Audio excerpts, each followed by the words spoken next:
Hello dear friends, students of views. एक बार आप सभी लोगों का फिर से स्वागत है हमारे इस यूट्यूब चैनल में जिसका नाम है ई टीचर।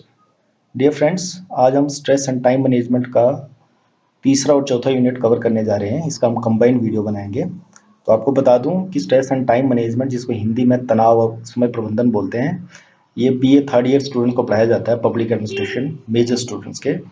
और आगे बढ़ने से पहले एक बार आप सब लोगों को फिर से रिमाइंड कर देना चाहता हूँ, जिन लोगों ने अब तक हमारे चैनल ई टीचर को सब्सक्राइब नहीं किया है वो सब्सक्राइब कर दें और प्रेस भी करें बेल आइकन को, ताकि उनको नई वीडियोस की नोटिफिकेशन मिलती रहे।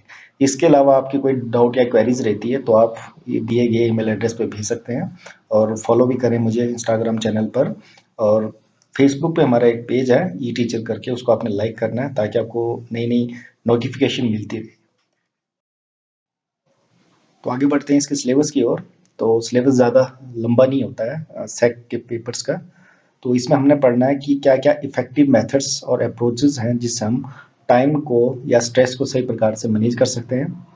उसके बाद स्ट्रेस को मैनेज करने के लिए जो मेथड्स दिए गए हैं वो है कि आपने योगा क्या होता है, मेडिटेशन क्या होती है, रिलैक्सेशन टेक्निक्स क्या हैं, वो पढ़ना हमने। फिर अप्रोचेस में हम यहाँ पे पढ़ने जा रहे हैं एक्शन ओरिएंटेड, इमोशन ओरिएंटेड हो गया, एक्सेप्टेंस ओरिएंटेड और अडेप्टेशन ओरिएंटेड। फिर लास्ट में हमने इसमें पढ़ना है कि सेल्फ अवेयरनेस और मोटिवेशन क्या होता है। तो डियर स्टूडेंट्स, अब हम स्टार्ट करते हैं कि क्या क्या इफेक्टिव मेथड्स और अप्रोचेस हैं स्ट्रेस को मैनेज करने के लिए। तो विभिन्न प्रकार के मेथड्स हैं, अप्रोचेस हैं जिससे हम स्ट्रेस को दूर कर सकते हैं। तो जिन मेथड्स के बारे में हम पढ़ने जा रहे हैं, इसमें से मैंने योगा और मेडिटेशन को यहाँ पे खाली छोड़ा है, क्योंकि ये अगर मैं डिस्क्रिप्टिव या पॉइंट्स में लिख के दूँ तो मुझे लगता है उतना यूज़फुल नहीं होगा। इसके बजाय आपने क्या करना है कि यूट्यूब में बहुत सारे जो योगा गुरु या मेडिटेशन गुरुज होते हैं जो स्पेशलाइज्ड होते हैं इस फील्ड में, उनकी वीडियोस देखें और उन पॉइंट्स को लिख के अपने एक नोट्स बनाएं, और उन सभी नोट्स को आप कमेंट सेक्शन में भी लिख सकते हैं ताकि उनके कंबाइंड वीडियो बने और वो सभी के साथ वो लिटरेचर शेयर हो सके। क्योंकि अगर इसको मैं पॉइंट्स में लिख देता हूँ तो आप उसको सिर्फ याद करेंगे, उसको प्रैक्टिकल नहीं कर पाएंगे। तो आपने चीज़ों को देखना है और उसको करना भी है, करने के बाद याद रखना है ताकि आप उसको लिख सको। तो इन दोनों चीज़ों को मैंने यहाँ पे खाली छोड़ा है, योगा और मेडिटेशन को। तो डियर स्टूडेंट, अब हम यहाँ पे पढ़ने जा रहे हैं रिलैक्सेशन टेक्निक्स। तो रिलैक्स करने के लिए बहुत सारी टेक्निक्स होती है, बहुत सारे वेज होते हैं, आर्ट एंड थेरेपीज होती हैं जिनमें हम अपने लाइफ में प्रयोग कर सकते हैं और जिससे जो स्ट्रेस है उसको मिनिमाइज कर सकते हैं। सबसे पहले हमने क्या करना है कि हमारा जो हार्ट रेट उसको हमने स्लो रखना है, एक नॉर्मल रेट पे रखना है। या आपका ब्लड प्रेशर या बीपी लो हो जाता है या इंक्रीज हो जाता है, तो उसको कैसे आपने मेंटेन करना है। देखो, हार्ट रेट को स्लो करने के लिए आपका बीपी सही स्तर पे होना चाहिए, ना ही ये ज़्यादा होना चाहिए ना ही कम होना चाहिए। तो कई लोगों को ये पता ही नहीं होता कि उनका हार्ट रेट क्यों बढ़ रहा है और बीपी क्यों ज़्यादा बढ़ रहा है, क्योंकि लोगों को अवेयरनेस नहीं होती है। तो हार्ट रेट आपका इंक्रीज कर रहा है, इसका मतलब आपके खाने पीने में कुछ ऐसी चीज़ें को आप उपयोग कर रहे हो जिनको आपको कम करना है। जैसे कि आप बात करते हैं कि अगर हार्ट रेट ज़्यादा है तो आपने नमक कम खाना है। बीपी अगर लो हो जाता है तो आपने कैफीन जैसे, कॉफ़ी जैसे सब्सटेंसेस आप यूज़ कर सकते हैं जिसका आपका बीपी वो इंक्रीज हो सके। उसके बाद नेक्स्ट टेक्निक आती है रिलैक्सेशन की। आपका डाइजेशन, आपका खाने पीने का सिस्टम सही होना चाहिए। आपने वो खाना खाना जो आसानी से आप डाइजेस्ट कर सके या जो आपके लिए बॉडी के लिए सपोर्टिव होता है। कई कई ऐसी चीज़ें होती है जो हमारा बॉडी उसकी डाइजेस्ट करने में मुश्किल हो जाती है कई लोगों को। तो आपको इस प्रकार की जानकारी होनी चाहिए। नेक्स्ट है, ब्लड के अंदर शुगर होता है और वो शुगर लेवल बराबर होना चाहिए। अगर वो शुगर लेवल बढ़ जाता है तो आपको शुगर की बीमारी हो सकती है, और आपको शुगर की बीमारी होती है तो आपके बहुत सारे बॉडी के पार्ट्स काम करना छोड़ भी सकते हैं और आपको इजीली से बहुत सारी बीमारियां लग सकती हैं। इसके अलावा आपने उस प्रकार की एक्टिविटीज़ करनी है जो आपके बॉडी के लिए फेवरेबल हो और जो स्ट्रेस प्रोड्यूस नहीं करे। कई लोग ऐसे काम करते हैं जो वो ज़्यादा स्ट्रेस के अंदर आ जाते हैं या एंगर, फ्रस्ट्रेशन आ जाता है, और जिससे क्या होता है, स्ट्रेस हार्मोन रिलीज होना शुरू हो जाते हैं। और जब स्ट्रेस हार्मोन रिलीज होना शुरू हो जाते हैं तो आप स्ट्रेस के अंदर आ जाते हैं। तो आपने ऐसे एक्टिविटीज़ को रिड्यूस करना है। नेक्स्ट है इंप्रूव करना अपनी स्लीप क्वालिटी, या बोल सकते हैं कि मेंटेन करना है स्लीप टाइम को, कि जितना मिनिमम टाइम या 6-8 घंटे को आपको लगता है कि इतने टाइम में मेरी बॉडी आराम से रिलैक्स हो जाती है, मैं फ्रेश हो जाता हूँ, तो आपको उतना मिनिमम सोना चाहिए। नेक्स्ट है लवरिंग फैटीग, देखो फैटीग करने का तो हम अपनी बॉडी को, कई लोग इतने हद तक इतना काम कर लेते हैं कि इतना हद तक बॉडी को थका देते हैं कि वो दूसरे दिन काम करने के लायक ही नहीं रहते हैं, या दूसरे दिन वो काम भी करेंगे तो बहुत ज़्यादा स्ट्रेस दबाव सा महसूस करेंगे। तो आपने उतने लेवल तक ही काम करना है ताकि आपका जो बॉडी लेवल अगर एग्जॉस्ट तो हो, आसानी से रिकवर भी कर सके। ये बहुत इंपॉर्टेंट पॉइंट है। उसके बाद बहुत सारी चीज़ों पे हमें गुस्सा आता है, फ्रस्ट्रेशन आती है, तो हमें चीज़ों को अंडरस्टैंड करना पड़ेगा, समझना पड़ेगा। तो जहाँ पे हमें ज़्यादा गुस्सा आता है या फ्रस्ट्रेशन होती है जिन बातों से, तो उन बातों को हमने कोशिश करना है कि अवॉइड करना है और वहाँ पे अपने एंगर को रिड्यूस करने की कोशिश करना है। नेक्स्ट है, हमें अपने आप में कॉन्फिडेंस को बूस्ट करते रहना पड़ेगा कि हैंडल कैसे करनी है प्रॉब्लम्स को। तो हर इंसान की लाइफ में प्रॉब्लम्स आती रहती है, लेकिन अगर आप उसको नेगेटिव टाइप अप्रोच से लोगे तो आप हमेशा वो प्रॉब्लम को सॉल्व भी नहीं कर पाओगे और आप पे हमेशा स्ट्रेस बनता रहेगा। लेकिन आप थोड़ा सा पॉजिटिविटी में सोचोगे कि हाँ, कोई ये प्रॉब्लम आई है लेकिन इसका कोई ना कोई सोल्यूशन जरूर होगा। तो और मैं अपने आप पे कॉन्फिडेंस रखता हूँ कि इस चीज को मैं सॉल्व कर सकता हूँ। नेक्स्ट, कई बार आपको स्ट्रेस में आ जाते हैं, एंगर में आ जाते हैं, फ्रस्ट्रेशन में आ जाते हैं, तो कई लोग ये टेक्निक यूज करते हैं कि डीप ब्रीथिंग करते हैं, सांस लेते हैं काफी टाइम तक, जिससे हमारा बॉडी का जो लेवल है वो एक नॉर्मल लेवल तक पहुंचता है। उसके बाद कई लोग मसाज करते हैं, मसाज के भी विभिन्न टाइप्स हैं, तो मसाज से आपकी बॉडी को काफ़ी रिलैक्सेशन मिलती है। तो इस टेक्निक से भी आप अपने स्ट्रेस लेवल को कम कर सकते हैं। उसके बाद मेडिटेशन है, ध्यान देते हैं, कई लोग योगा के बहुत सारे टेक्निक्स उसको यूज़ करते हैं। कई लोग जब कई बार फ्रस्ट्रेशन या स्ट्रेस हो जाता है तो गाने सुनते हैं। अब गाने भी अलग अलग टाइप के, कोई लोग बहुत स्लो जैसे गजल जैसे गाने सुनते हैं, कोई फास्ट सुन के रिलैक्स होता है। और विभिन्न प्रकार की आर्ट भी यूज़ करते हैं, आर्ट कहने करते हैं, कोई पेंटिंग करता है, ड्राइंग करता है। तो ये जैसे जिस हिसाब से बॉडी को सूटेबल होता है, जिससे इंसान को रिलैक्स जो होता है, वैसे उस टेक्निक को यूज़ करता है। हाइड्रोथेरेपीज मतलब पानी से बहुत सारी जैसे टेक्निक है, जैसे कि आप बोल सकते हैं कि स्विमिंग करके कई लोग अपने आप को स्ट्रेस फ्री या रिलैक्स मानते हैं। तो ये सारी टेक्निक्स हैं जिसको हम यूज कर सकते हैं स्ट्रेस को कम करने के लिए। अब हम यहाँ पढ़ने जा रहे हैं कि क्या क्या अप्रोचेस हैं जिससे हम स्ट्रेस कम कर सकते हैं। तो बहुत सारी अप्रोचेस यहाँ पे लिखी है, तो ये इंटरमिक्स जैसी लगती है मुझे। जैसा मतलब एक्शन अप्रोच जो आप काम करते हो, एक्चुअली प्रैक्टिकल में यूज करते हो, इमोशन से अपनी भावना से जुड़ी होती है चीजें, या चीजों को एक्सेप्ट करना, अडॉप्ट करना या अपनाना, ठीक है। तो ये सारे पॉइंट मुझे सिमिलर लगता है, इनके कंबाइंड वीडियो जैसी स्लाइड्स बनाई है मैंने। सो जब आपको जैसा पूछा जाए एग्जाम में, आपने वैसे प्रोड्यूस करना। तो कहने का अर्थ ये जो पॉइंट मैंने पहले बताए ना, वही पॉइंट हमेशा वैसे ही रहते हैं, लेकिन उसको लिखने का तरीका होता है, या जैसा आपसे पूछा जाए तो उस आपने प्रोड्यूस करना। तो यहाँ पे आप बात कर रहे हैं कि अडॉप्टेशन और एक्शन ओरिएंटेड, किस प्रकार से ऐसी चीजें हैं जिनको हम अडॉप्ट कर सकते हैं, अपना सकते हैं और उनको अपने लाइफ में एक्शन में या प्रैक्टिकल तरह प्रयोग में ला सकते हैं। तो पहला अप्रोच होता है कि अपने जो लाइफ है उसका हेल्दी लाइफस्टाइल कहने का अर्थ है कि आपने बैलेंस डाइट ले रहे हो, सही समय पे उठ रहे हो, सही समय पे सो रहे हो, एक्सरसाइज कर रहे हो। तो ये सारी चीजें आपकी जो हेल्दी लाइफस्टाइल में मानी जाएगी। इसके बाद नेक्स्ट लेवल आपकी अप्रोच होना चाहिए कि आप अगर सही प्रकार का खाना खा रहे हो, सही प्रकार से सो रहे हो, तो उससे क्या होगा, आपका डाइजेशन हमेशा इंप्रूव रहेगा। और डाइजेशन आपका इंप्रूव रहेगा तो सही प्रकार से आपकी बॉडी वर्क करेगी। क्यों? क्योंकि आपको एनर्जी इस प्रकार की मिलती रहेगी। तो नेक्स्ट आप अप्रोच हमारी ये होनी चाहिए कि हमने अपना जो ब्लड शुगर लेवल है, ब्लड के अंदर शुगर लेवल होता है, उसको हमने मेंटेन रखना। क्योंकि अगर शुगर लेवल बढ़ता है तो शुगर लेवल से पहले तो शुगर की बीमारी हो जाती है, और उस बीमारी से कई और भी बीमारी उत्पन्न हो सकती है। तो इस चीज पे खासकर ध्यान रखना है कि शुगर लेवल हमारा जैसे जैसे एज बढ़ती है वैसे वैसे हमने मेंटेन रखना है। उसके बाद अगर आपका ब्लड प्रेशर हाई है, ठीक है, तो हाई को आपने कैसे रिड्यूस करना है, लोअर कैसे करना है। और अगर आपका ब्लड प्रेशर या हार्ट रेट स्लो है तो उसको कैसे मेंटेन नॉर्मल ब्लड रेट पे कैसे लाना है। तो उसके लिए जो आपकी टेक्निक्स होती है उसको आपने प्रयोग करना है, और कोशिश करना हमेशा चेक करते रहना है कि ब्लड बीपी अगर लो है, हाई है, तो उसको कैसे मेंटेन किया जाए। तो नेक्स्ट पॉइंट यहाँ पे है रिड्यूसिंग एक्टिविटी स्ट्रेस हार्मोन। ये पॉइंट हमने पहले भी डिस्कस किया कि आपने वही वही चीजें करनी है जिसका आपका जो स्ट्रेस हार्मोन रिलीज ना हो, ठीक है। तो उसके बाद नेक्स्ट है, यह पॉइंट भी हमने पहले उसमें किया हुआ कि आपने जो स्लीप है क्वालिटी स्लीप होनी चाहिए, या एक जिस प्रकार की जो मिनिमम स्लीप जो रिक्वायरमेंट होती है उतनी हमें सोना चाहिए। थकान को कम करना है। ये सारे पॉइंट वही है, उनको दोबारा से रिवाइज कर रहा हूँ, लेकिन जैसे जैसे आपको पूछा जाएगा वैसे आपसे आपने उसमें लिखना है। एंगर और फ्रस्ट्रेशन को रिड्यूस करना है, हमें अपने कॉन्फिडेंस को बिल्ड करना ताकि हमें जो प्रॉब्लम्स हर इंसान की लाइफ में आती है, हम उनको सॉल्व कर सकें, ठीक है? और कई बार आप ज़्यादा फ्रस्ट्रेशन, ज़्यादा स्ट्रेस होता है तो आपने जो टेक्निक यूज़ करनी है ब्रीथिंग वाली, फिर उसके लिए आप मसाज भी यूज़ कर सकते हैं, मेडिटेशन यूज़ कर सकते हैं, योगा कर सकते हैं, म्यूजिक, आर्ट और हाइड्रोथेरेपी यूज़ कर सकते हैं। तो पॉइंट फ्रेंड्स बिल्कुल सेम रहेंगे, लेकिन मैंने उसको टॉपिक वाइज बनाया हुआ है। तो टॉपिक वाइज इसलिए बनाया क्योंकि आपको एग्जाम में आएगा तो कहीं आप फ्रस्ट्रेट या वहाँ कंफ्यूज नहीं हो कि क्या लिखना है। वही चीज़ें होती है लेकिन विभिन्न तरीके से यहाँ पूछी गई है, लेकिन जैसा आपको एग्जाम में पूछा जाएगा वैसे आपने उस प्रकार से इन पॉइंट्स को लिख सकते हो।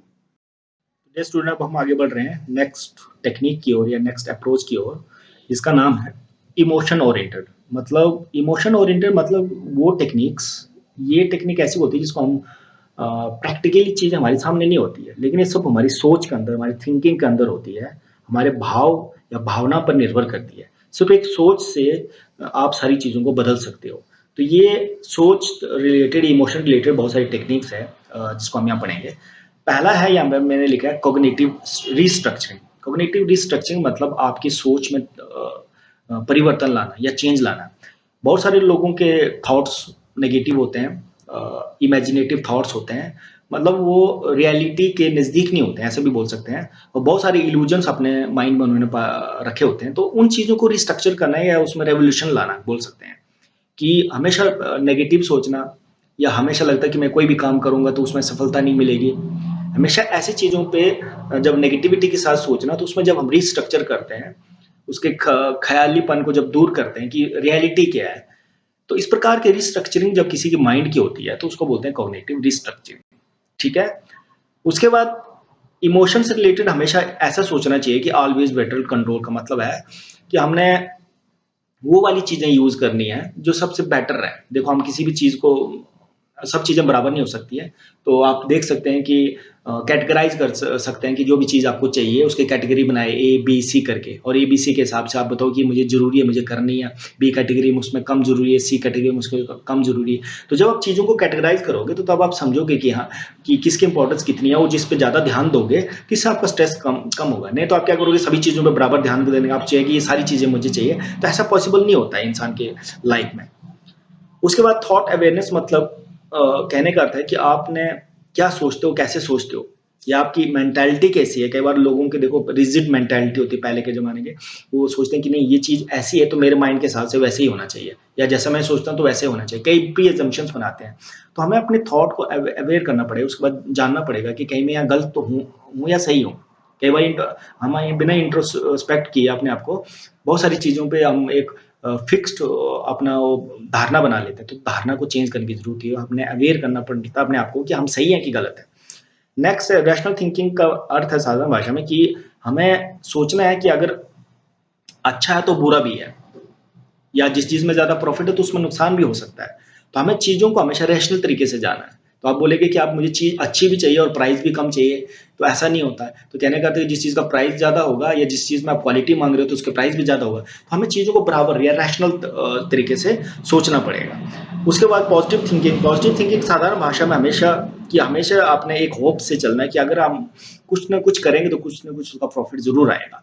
लेकिन आप हमेशा करने से पहले ही उसके नेगेटिव या रिजल्ट देखोगे कि ये अगर करूँगा तो ये होगा ही नहीं।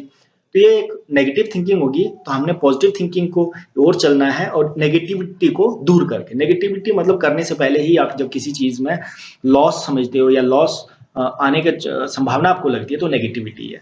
तो नेगेटिविटी को दूर करके पॉजिटिविटी की ओर बढ़ना है। तो ये सारे सिर्फ एक मेंटल रिलेटेड पॉइंट्स है, इमोशन से रिलेटेड या माइंड से रिलेटेड पॉइंट है, जिनको हम टेक्निक्स को यूज कर सकते हैं स्ट्रेस को दूर करने। नेक्स्ट है एक्सेप्टेंस। एक्सेप्टेंस मतलब आपने मानना है चीज़ों को जब हम मानते हैं तो बहुत सारे लोग जो है स्ट्रेस इसलिए होता है कि वो चीज़ों को एक्सेप्ट ही नहीं करते हैं, मानते ही नहीं है कि उनके साथ ये चीज़ हो चुकी है तो हमें एक्सेप्ट करना है। रियलिटी को एक्सेप्ट कर जब आप नहीं करते हैं तो आप स्ट्रेस लेवल ज़्यादा बढ़ता है।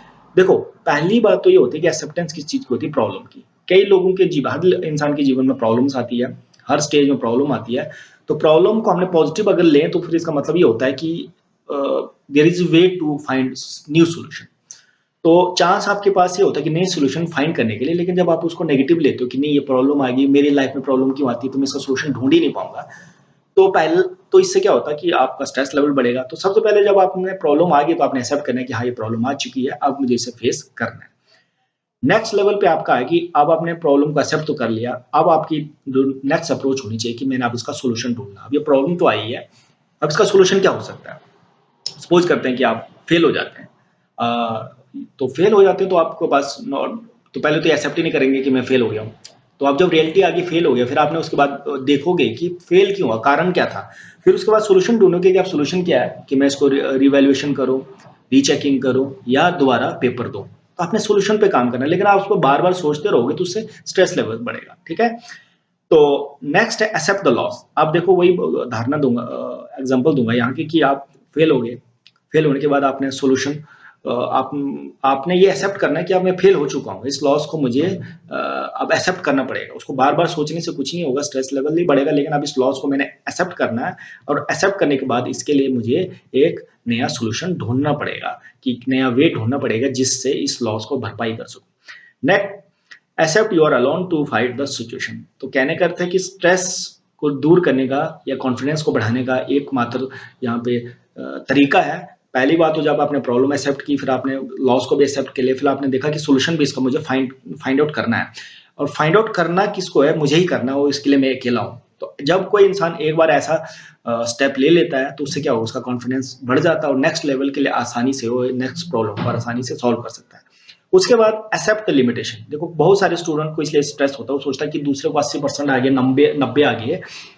तो वो क्यों आए, क्योंकि उसके लेवल उतने हाई लेवल का था, या उसने उतने मेहनत की होगी, या किसी के लिखने की स्पीड इतनी ज्यादा होगी, दो पेज 2 मिनट में लिख लेता हूँ, किसी को लगता है 10 मिनट में लिखता हूँ। तो आपने अपनी लिमिटेशन को, जो आपकी कमी है, उसको स्वीकार करना है। जब आप इसको स्वीकार करोगे तो तभी उसको इम्प्रोवाइज करने की कोशिश करोगे। तो बहुत सारे लोग अपनी लिमिटेशन जो है ना, अपनी कमी को एक तो अंडरस्टैंड नहीं करते और उनको एक्सेप्ट नहीं करते। तो जब एक्सेप्ट नहीं करते तो क्या होता है, उससे स्ट्रेस लेवल बढ़ता है। अब हम आगे बढ़ रहे हैं नेक्स्ट टॉपिक की ओर। इसमें है कि सेल्फ अवेयरनेस और मोटिवेशन। अब स्ट्रेस को दूर करने के लिए तो मैंने बोला कि अवेयरनेस बहुत जरूरी होती है, और हमें मोटिवेट होता रहना पड़ेगा, जागरूक होता रहना पड़ेगा, प्रेरणा लेनी पड़ेगी कि अगर कोई प्रॉब्लम आती है, स्ट्रेस आता है, तो स्ट्रेस को कैसे दूर करना है। तो बहुत सारे पॉइंट्स है, तो ये सारे रिपीटेड पॉइंट है जिसको हमने अलग तरीके से लिखना। मैंने बोला कि यही सारे पॉइंट को हम अलग अलग तरीके से अपने लाइफ में यूज करते हैं। जैसे अलग अलग तरीके से यहाँ से पूछा गया है, तो जिस तरह से पूछा गया उस तरह से अगर एग्जाम में पूछा जाता तो आपको लिखना ही पड़ता है। तो मैंने वैसे रिस्ट्रक्चर किया इसको। तो हमें मोटिवेट करना है और अवेयर भी करना है। सबसे पहली बात है कि हार्ट रेट क्या होता है, स्लो क्यों होता है, और heart rate normal heart rate क्या होना चाहिए, इसके बारे में अवेयरनेस लानी है। और ब्लड प्रेशर नॉर्मल रेट क्या होगा, इसके बारे में हमें जानकार होना, जागरूक होना है। उसके बाद हमें मोटिवेट होना रहना पड़ेगा जब प्रॉब्लम आ जाती है कि नहीं, मैंने उसको करना है, इस हार्ट रेट अपना नॉर्मल लाना और ब्लड प्रेशर भी नॉर्मल लाना है, ताकि मेरा स्ट्रेस लेवल्स कम हो। नेक्स्ट, हमें जानकार होना पड़ेगा कि कैसे इम्प्रूवाइज कर सकते हैं, इम्प्रूव कर सकते हैं अपने डाइजेस्टिव सिस्टम को, क्या चीजें खा सकते हैं, किस प्रकार की क्रिया कर सकते हैं जिससे हमारा डाइजेस्टिव सिस्टम इम्प्रूव हो। उसके बाद हमने मोटिवेट करना है कि किस प्रकार से हम रिड्यूस कर सकते हैं अपने स्ट्रेस हार्मोन्स को। फिर नेक्स्ट पॉइंट आता है कि हमने अवेयर भी होना है और मोटिवेट भी करना है, अपने रिड्यूस करना है अपने एंगर को और फ्रस्ट्रेशन को। उसके बाद हमने मोटिवेट होना है कि हमने मेडिटेशन और योगा कैसे करना है। देखो हर इंसान सोचता है कि मैं मेडिटेशन करूंगा, योगा करूंगा, लेकिन वो कर नहीं पाता है। एक दिन नहीं कर पाता तो चाहे वो 10 मिनट करता है, दूसरे दिन फिर 15 मिनट, चौथे दिन 20 मिनट। तो हमेशा चीजों को इंक्रीमेंटल ऑर्डर में आगे करता जाना चाहिए। हमें म्यूजिक और थेरेपी, आर्ट थेरेपी के बारे में जानकार होना है, अवेयर होना और मोटिवेट होना, अपने आप को करते रहना कि मैं इस चीज को करता रहूंगा और अपने स्ट्रेस लेवल इंप्रोवाइज करूंगा। नेक्स्ट है कॉग्निटिव रिस्ट्रक्चरिंग, मैंने आपको पढ़ाया, तो इसके बारे में अवेयर होना है और मोटिवेट भी होना है। रैशनल थिंकिंग को बढ़ाना है, अपने नेगेटिव थॉट्स को रिमूव करना है, पॉजिटिव थॉट्स को लाना है, और अपनी लिमिटेशन को एक्सेप्ट करना है। ये सबसे इंपॉर्टेंट चीज है। तो अब नेक्स्ट हम मूव कर रहे हैं चौथे यूनिट की ओर। तो चौथे यूनिट का सिलेबस देख लेते हैं सबसे पहले। चौथे यूनिट में भी ज़्यादा कुछ नहीं है, बहुत सारी चीज़ें रिपीटेटिव दी है, तो मैंने इस पूरे मटेरियल को क्लब किया हुआ है ताकि आपको आसानी से एग्जाम में लिख सको जैसे आपको पूछा जाए। तो इसमें बोलता है कि effective methods and approaches to manage time. तो टाइम मैनेज करने के लिए कौन कौन से मेथड होना चाहिए। सबसे पहला यहाँ पे बताया कि क्रिएट करना है इफेक्टिव एनवायरनमेंट, ठीक है। उसके बाद सेटिंग प्रायोरिटीज एंड गोल, कहने का अर्थ है कि जो आपके लिए इंपॉर्टेंट चीजें हैं उसको आपने लिस्ट बनाना है, और एलिमिनेट करना है नॉन प्रायोरिटीज, जो आपके लिए जरूरी नहीं है उसको एलिमिनेट कर दो, उसको अपने लिस्ट से हटा दो। और उसके बाद नेक्स्ट टॉपिक आता है कि देखो हम बहुत सारे अप्रोचेस यूज करते हैं, तब भी हमारा टाइम मैनेजमेंट नहीं हो पाता है। तो उसके बहुत सारे चैलेंजेस हैं, बहुत सारी मुश्किलें हैं, शर्तें हैं जिनको हमें देखना पड़ेगा, और कौन कौन सी शर्तें हो सकती है अच्छे से टाइम मैनेजमेंट ना कर पाने की। तो इन सभी शर्तों को हम जानेंगे आगे। तो डियर स्टूडेंट, इन अप्रोचेस में जो मेथड अप्रोचेस टाइम मैनेजमेंट के लिए, सबसे पहले हम कर रहे हैं कि creating an effective environment. Effective environment कैसे बनाना है, किस प्रकार से एक अच्छा या प्रभावी वातावरण होगा जिससे हमारा जो टाइम सही प्रकार से मैनेज हो। ठीक है, तो टाइम मैनेजमेंट के लिए आपको ऐसा एनवायरनमेंट चूज करना है जो कि कम नॉइजी हो, कम पोल्यूटेड हो, ठीक है, जहाँ पे वाटर पोल्यूशन कम हो, केमिकल पोल्यूशन कम हो। कहने का अर्थ है कि विभिन्न प्रकार के जो पोल्यूशन हो, जब आप कोई एनवायरनमेंट ऐसा है जहाँ पे पोल्यूटेड है, तो वहाँ पे आप काम सही से नहीं कर पाओगे। जब काम सही से नहीं कर पाओगे तो आप टाइम सही से मैनेज नहीं कर पाओगे। उसके बाद नेक्स्ट है doing activity which create less stress hormone. तो आपने ऐसी एक्टिविटीज करनी है जो हार्मोन को लेस सिक्रिएट करे या क्रिएट करे। अपने फटीक को कम करना है, लोअर करना है, ज्यादा फटीक नहीं करना। अगर ज्यादा आप थक गए तो देखो काम नहीं करोगे। देखो एक दिन इतना ज्यादा काम कर लिया कि 2 दिन तक आपको छुट्टी मनानी पड़े, तो उससे क्या हुआ, जो एक दिन में चाहे जितना भी काम किया वो 2 दिन को अगर एवरेज निकाले तो उससे भी कम हो जाता है। ठीक है, तो आपका जो एग्जॉस्ट लेवल इतना नहीं हो जाना चाहिए कि आप दूसरे टाइम के लिए काम लेवल के लिए काम करने लायक ना रहो। उसके बाद एंगर और फ्रस्ट्रेशन को रिड्यूस करते रहना है, उस पर काम करना है। जिस प्रकार की टेक्निक आपके लिए अच्छी रहती है वो आपने यूज करनी है। आपने सिर्फ पॉजिटिव लोग जो आपके साथ सही प्रकार के पॉजिटिव वे में बातें करते हैं और हैंडल कैसे किस प्रकार से प्रॉब्लम की जाती है, ऐसे लोगों से बात करो। तो पॉजिटिव से बात करोगे तो आराम से अपने टाइम को और अपने प्रॉब्लम को मैनेज कर पाओगे। आप मसाज करा सकते हो। मसाज करने से क्या होगा, देख टाइम मैनेजमेंट क्या रिलेशनशिप है। जब आप आपकी बॉडी फ्रेश रहेगी तो आप आसानी से काम कर सकोगे। मेडिटेशन ध्यान लगाओगे तो काम पे भी ध्यान लगा सकोगे, नहीं तो डाइवर्टेड माइंड रहता है। योगा करने से आप शांत रहेंगे, स्ट्रेस रिलीफ रहेंगे। म्यूजिक एंड आर्ट थेरेपी भी आप यूज कर सकते हो। तो हाइड्रोथेरेपी भी आप, मैंने आपको पहले बताया कि ये यूज कर सकते हो। ये सारी टाइप्स या टेक्निक्स है जिसमें हम अपनी बॉडी में अडॉप्ट करते हैं, और अडॉप्ट करने के बाद जब एक्शन में लाते हैं तो इससे क्या होगा, हमारी बॉडी सही से काम करती है। और जब बॉडी सही से काम करती है तो हम सही प्रकार से अपना काम कर सकते हैं, और जब सही प्रकार से अपना काम करेंगे तो टाइम मैनेज रहेगा। अब हम यहाँ पे पढ़ने जा रहे हैं कि प्रायोरिटीज को कैसे सेट करें या गोल को कैसे सेट करें, और साथ में एलिमिनेट मतलब रिमूव कैसे करें नॉन प्रायोरिटीज। ठीक है, जरूरी और जो जरूरी नहीं है उनको कैसे दूर करना है। तो इसके लिए हमने यहाँ पे एक अप्रोच या स्टेप लिए हैं। देखो, प्रायोरिटी बनाना और दूर करना ये किस चीज का प्रोसेस है, ये डिसीजन मेकिंग का प्रोसेस है। देखो, हार्वर्ड साइमन की आपने डिसीजन मेकिंग थ्योरी पढ़ी होगी एडमिनिस्ट्रेटिव थिंकर में, और भी फर्स्ट ईयर में भी है ये। तो इसी पॉइंट को हमें आगे यहाँ पे मैंने इस मटेरियल को यहाँ पे उपयोग में लाया ताकि आपको याद भी हो जाए, और हम यहाँ पे बता सकें कि किस प्रकार की डिसीजन मेकिंग इंपॉर्टेंट है प्रायोरिटीज को सेट करने में, और जो आपके पास नॉन प्रायोरिटीज हैं उनको एलिमिनेट करने में। तो हार्वर्ड साइमन के जो स्टेप थे डिसीजन मेकिंग को, पहला स्टेप था इंटेलिजेंस एक्टिविटी। इंटेलिजेंस एक्टिविटी का मतलब होता है कि ऐसा अवसर जब आपको डिसीजन लेना है, जब आपको अब बताना है। देखो, आप सपोज करते हैं कि आप मैंने एक एग्जांपल दिया था कि कोई स्टूडेंट किसी क्लास में फेल हो जाता है। ठीक है, अगर वो फर्स्ट ईयर में पेपर देता, पास हो जाता, सेकंड ईयर में पास हो जाता, थर्ड ईयर पहुंच जाता, तो लगातार, तो उसके लिए क्या हुआ, कोई अलग से मौका नहीं मिला डिसीजन में, तो सीधे चल रहा है कि उसका ग्रेजुएशन। लेकिन सपोज करते एक स्टूडेंट हो तो फर्स्ट ईयर में पेपर देता और फेल हो जाता, अब उसके पास एक अवसर है, उसके पास एक ऐसा सिचुएशन आई है, इसको बोलते हैं इंटेलिजेंस एक्टिविटी, कि इसको आप डिसीजन लेना है। ठीक है, अब फेल हो गया, क्या करें, दोबारा एडमिशन ले या कॉलेज छोड़ दें या कोई काम शुरू कर दें। ठीक है, ये इंटेलिजेंस एक्टिविटी है। तो इंटेलिजेंस एक्टिविटी में दो प्रकार के डिसीजन लिए जाते हैं, एक होता है प्रोग्राम डिसीजन, एक होता है नॉन प्रोग्राम डिसीजन।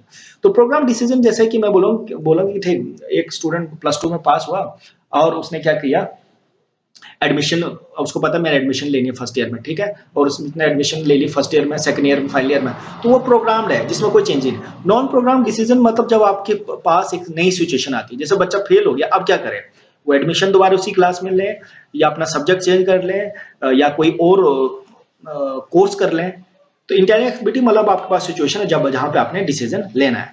उसके बाद नेक्स्ट पॉइंट आता है, इसमें स्टेप आता है, वो था डिजाइन एक्टिविटी। डिजाइन एक्टिविटी का मतलब है कि अब आपने ऑप्शन क्रिएट करने हैं। ऑप्शन मतलब आपने आपकी बेनिफिट के हिसाब से, लॉन्ग टर्म है, शॉर्ट टर्म है, गोल, एक्सपेंस, खर्चा कितना आता है, उसके हिसाब से आप ऑप्शन बनाएंगे। जैसे कि आप बोलेंगे कि ठीक है, अगर मैं फर्स्ट ईयर का मैं फेल हो चुका हूं तो अब मैंने क्या करना है, अब मैंने या तो रीचेकिंग करनी है, तो आपने देखोगे रीचेकिंग करूंगा, रीवैल्यूएशन करूँ, इन दोनों को देखोगे, इन दोनों में टाइम कितना लगता है या इन दोनों का फॉर्म की फीस कितनी है।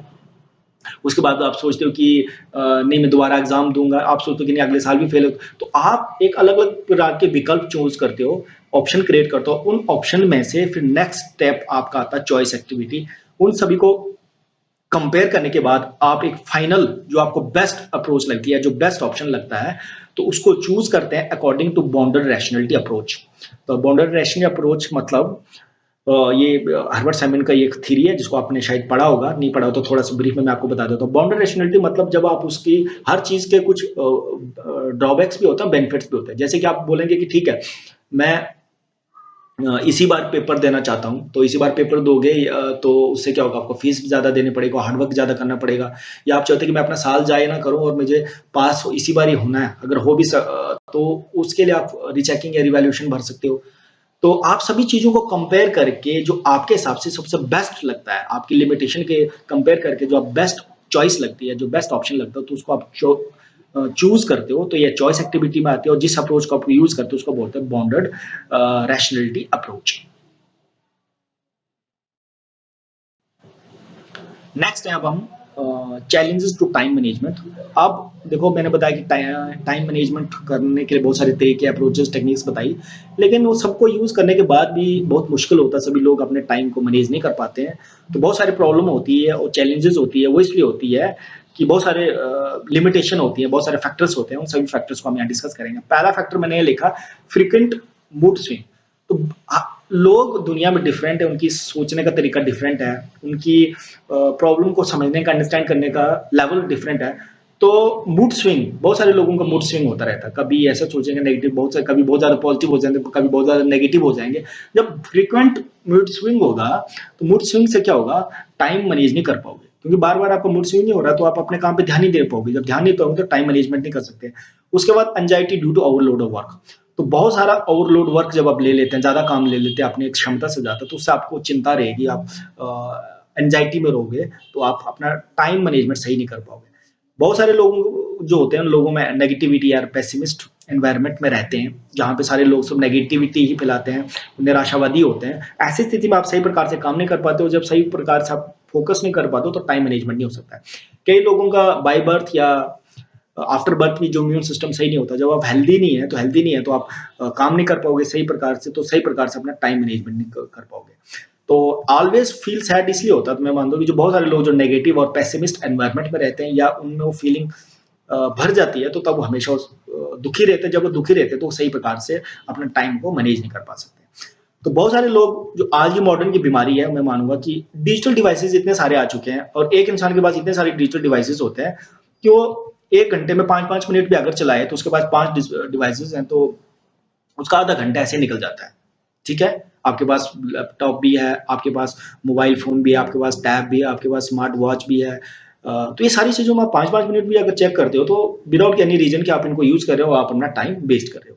तो आपने अंडरस्टैंड करना है कि किस समय पे किस चीज को यूज करना है। उसके बाद do not understand the work responsibility. तो बहुत सारे लोग जो किसी वर्क, किसी काम को उनको दिया जाता है, तो उस रेस्पॉन्सिबिलिटी, जिम्मेदारी को समझते नहीं है। अब उनको ये समझना है कि जब मुझे जिम्मेदारी मिली है तो उसके लिए मुझे पैसे भी मिल रहे हैं, और पैसे मिल रहे हैं तो मुझे इस काम करने की जिम्मेदारी को समझना है।